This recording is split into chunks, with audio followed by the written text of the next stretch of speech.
나에게 자유시간이 주어진다면 어떤 걸 하면서 쉬시겠어요? 엄마 노릇 잠깐 쉬어도 돼. 아이들이 모두 밖으로 나갔어요. 나 혼자 뭐를 하면서 시간을 보내면 스트레스를 싹 날려버릴 수 있을까? 대체로 많이 하는 일이 뭔가요? 왜 하루 종일 침대에 누워서 스마트폰으로 여기저기 살펴보는 거 많이 하시죠? 혹은 소파에 기대서 넷플릭스 보는 것도 많이 하실 거예요.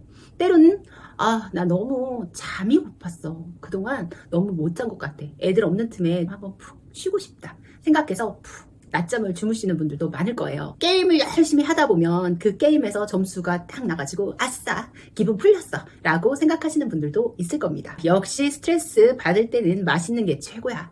오늘은 나만을 위한 진수성찬을 차려놓고 맛있는 음식으로 나를 위로할 거야 라고 생각하시는 분들도 계실 텐데요. 안타깝게도 지금 제가 말씀드린 모든 것들이 우리가 기대했던 만큼의 휴식과 충분한 행복을 주지 못한다고 합니다.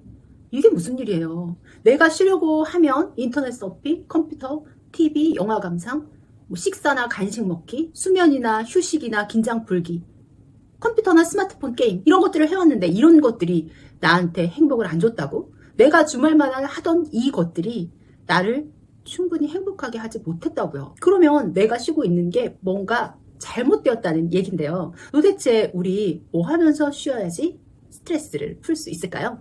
오늘은 데이터는 어떻게 무기가 되었나 라는 책을 통해서 내가 행복해지기 위해서 할 수 있는 여가 생활에 대해서 이야기를 나눠볼까 합니다. 이거는 엄마인 나의 휴식에도 해당이 되지만 아이들한테도 스트레스를 풀기 위해서 하는 활동을 권해줄 때 도움이 될 만한 이야기입니다. 무슨 말이에요? 갑자기 머리가 띵해지죠. 그런데 한편으로는 정말 그랬었나? 라고 동의하게 되는 부분이 분명히 있으실 거예요. 저도 그런 적 많거든요. 주말이면 너무너무 쉬고 싶어요. 다들 나가, 나 혼자 있고 싶어. 그리고 한다는 게 고작 넷플릭스로 드라마 감상을 한다던가 혹은 뭐 서핑을 한다던가 때론 잠이 오면 자고 맛있는 거 먹고 이런 것들을 했었는데요. 조사를 해봤더니 그렇게 했던 행동들이 기대보다는 행복을 많이 주지 않았다고 합니다. 그래서 그렇게 공허했었나 봐요.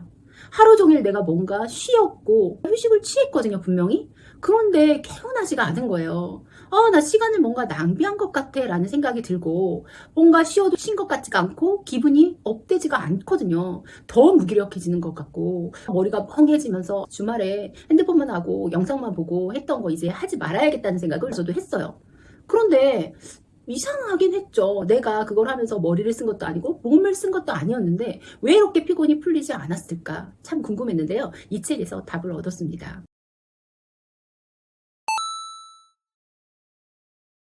도대체 뭘 해야지 쉰 것 같을까?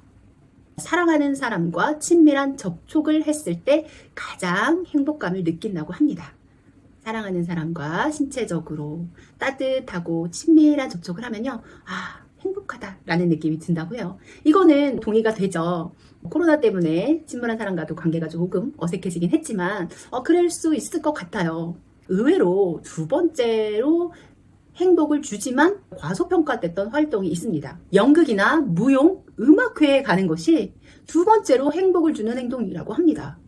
행복을 주는 취미생활이래요. 공연을 보면서 뭔가 카타르시스를 느끼는 거죠. TV 화면에서 드라마를 보는 것보다도요. 실제적으로 사람들이 직접적으로 나와서 하는 그런 공연들을 보는 것이 우리의 행복을 높여준다고 해요. 그 다음은요.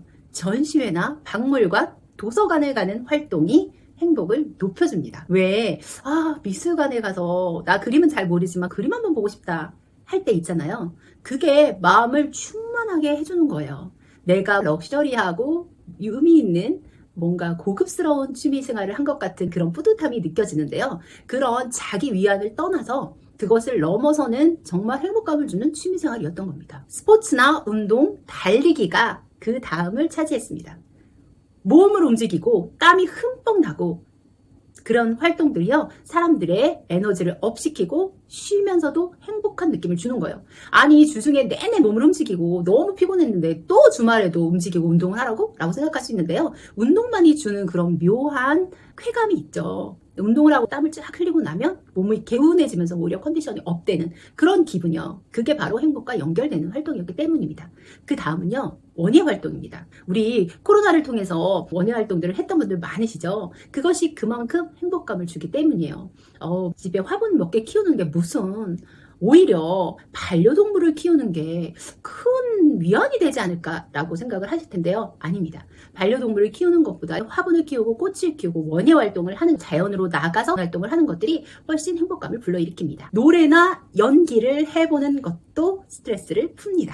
그래서 아이들이 왜 주말 되면 혼자서 혼코노라고 하죠. 혼자 코인 노래방에서 노래를 부르잖아요. 노래를 통해서 발산하는 에너지가 오히려 사람을 행복하게 합니다. 주말에 많이 하시는 사교나 수다, 대화가 다음에 해당이 됩니다. 우리 왜 대화하고 나니까 스트레스 풀리는 것 같아 하면서 대화를 많이 하시는데요. 이걸 하면서 스트레스가 풀리는 건 맞다고 하네요.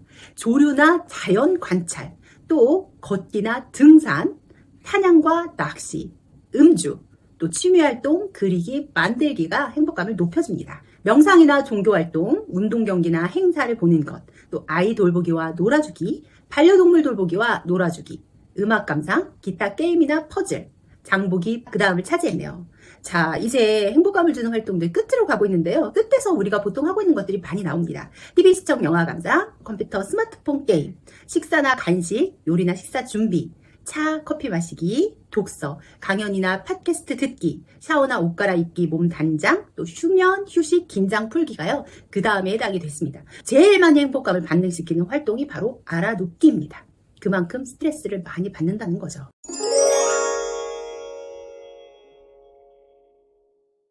어떤 게 의외로 우리한테 스트레스를 풀어주는 활동이었다라고 생각이 드세요? 자, 예상되는 행복도 순위와 실제 행복도 순위 간에 편차가 많은 것들이 있습니다. 편차가 적은 것들을 보면요. 친밀한 접촉이나 연극, 무용, 음악회 감상, 조류, 자연 관찰, 사냥, 낚시, 아이돌 보기, 놀아주기, 명상, 종교 활동, 전시회, 박물관, 도서관, 음주나 요리, 식사 준비, 강연, 팟캐스트 듣기, 샤워, 옷 갈아입기, 몸 단장하기 등이 생각과 다르게 행복감을 많이 주는 활동들입니다. 반대로 이거 행복감을 줄 것 같았는데 아닌 것들은 뭐가 있냐면요. 반려동물 돌보기, 놀아주기, 취미활동, 그리기, 만들기, 수면, 휴식, 긴장 풀기, 컴퓨터, 스마트폰 게임, 식사, 간식, 인터넷 서핑, 문자 메시지, 이메일, 소셜미디어, 업무나 공부, 이거 괜찮을 것 같았는데 전혀 생각만큼 내 마음을 채워주지 않는 활동으로 나타났습니다. 자, 이 일련의 내용들을 쭉 보시면서 어떤 생각이 드세요? 원예나 조류 관찰, 전시회, 박물관, 도서관, 공연 관람, 친밀한 접촉, 휴식을 주는 활동들이라고 생각이 드시나요? 내가 정말 행복하고 싶다면 내가 좋아하고 사랑하는 사람과 자연으로 나가서 자연과 만나서 행복할 수 있는, 몸을 움직일 수 있는 활동을 하는 것이 행복감을 높여준다라는 결론을 얻을 수 있을 것입니다. 몸을 움직이지 않고 가만히 있는 것이 오히려 진정한 휴식이 안 된다는 결론이에요. 몸을 움직이고 자연과의 냄새를 맡고 자연과 교류하고 교감하고 하는 활동들이 오히려 우리한테 진정한 휴식을 줍니다. 아이들도 마찬가지일 거예요. 아이들 나 건드리지 마, 좀 쉴게 라고 하면서 스마트폰을 한다거나 계속 핸드폰, 컴퓨터로 할 수 있는 것들을 하는데요. 그것은 아이들한테 진정한 휴식이 못 된다는 겁니다. 아이들이 정말 잘 쉬게 하고 싶으면요, 친밀한 사람과, 좋아하는 사람과 접촉하고 그 사람과 같이 나가서 자연의 바람을 쐬고 몸을 움직이면서 활동을 하는 것이 오히려 진정한 휴식을 준다는 결론입니다. 아이들이 나 좀 그만 내버려 둬, 나 이렇게 게임하면서 쉬는 거야 라고 말하는 것이 왜 앞뒤가 안 맞는 말인지, 그 게임을 하고 나서도 왜 기분이 좋아지지 않는지 생각해 볼 필요가 있습니다. 우리도 마찬가지고요. 우리들도 휴식을 취한다고 하면서 잘못된 방향의 휴식을 취하고 오히려 에너지가 다운되는 그런 휴식을 취하고 있는 것은 아닌지 한번 살펴봐야겠습니다. 주말에 하루 종일 스마트폰을 한 날이면 쉰 것 같지 않은 무력감과 공허감을 느낍니다. 밖으로 나가는 야외 활동과 사람들 접촉이 줄어들면서 우울감이 많아진 이유가 바로 이것이 아닌가 싶습니다. 이제 전염병 상황도 안정이 되고요. 밖에 나가는 것도 조금 더 자연스러워졌잖아요. 주말이면 아이들과 밖에 나가서 즐거운게 거닐고 몸을 움직이고 운동하고 좋은 것들, 아름다운 것들을 보면서요.